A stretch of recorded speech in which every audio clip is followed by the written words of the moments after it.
Hello, so today I did the speed sensor, the handbrake cable.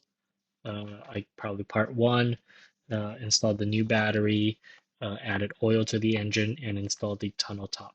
I also went around and did a bunch of zip ties in places I thought were probably finalized. So the easy stuff versus zip ties, I just went around the car looking at loose wires and zip tied them next to or to whatever chassis uh,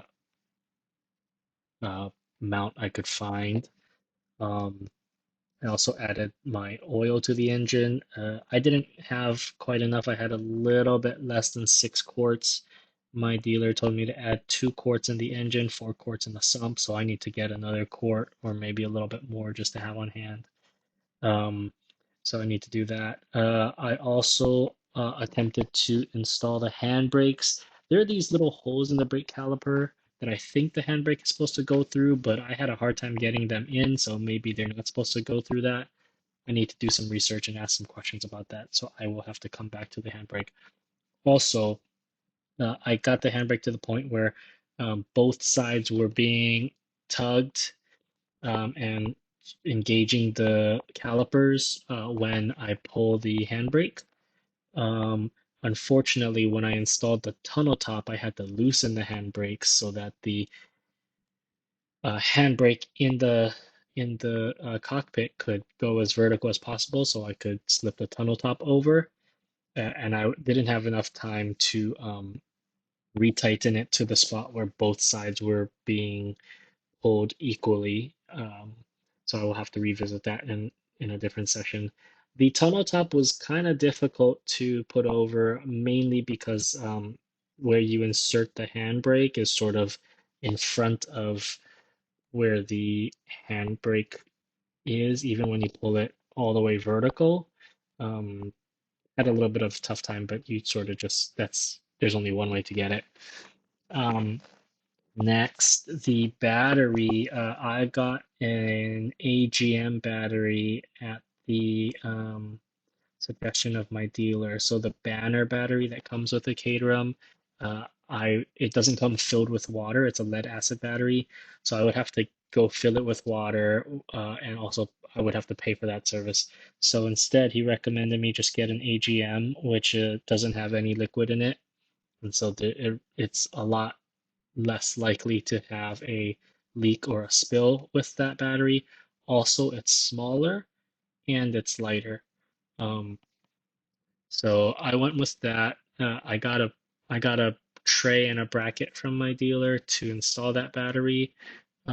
Unfortunately, it looks like the tray is a little small for the battery, so I wanted to ask about that. But the top tie works perfectly in the default tray.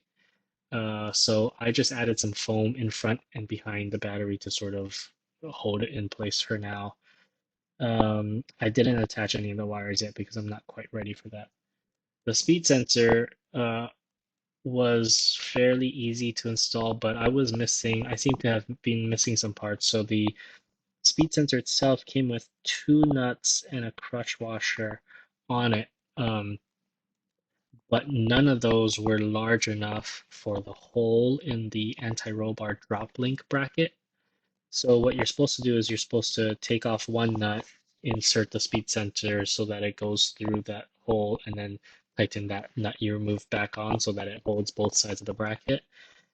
Since none of those pieces, they were all too small for the hole, so they just went right through the hole. So I had to find two bigger washers to go around it and sandwich it. I just found spare parts from my build to do that with. Um, I read somewhere online that the sensor is supposed to be about zero point 0.8 to zero point 0.9 inches away from the wheel hub with the teeth that it measures. I think mine is ended up a little bit closer. I think zero point 0.8 and zero point 0.9 seems a little bit far. Um, but once I get the battery and all the electronics hooked up, I can turn on the car and I can just spin the wheel. And as the teeth uh, go pass by the speed sensor, I should be able to see the speed sensor light go on and off, and so I can test my distance once I get the electronics booted up. Uh, and then I think that's it for this session.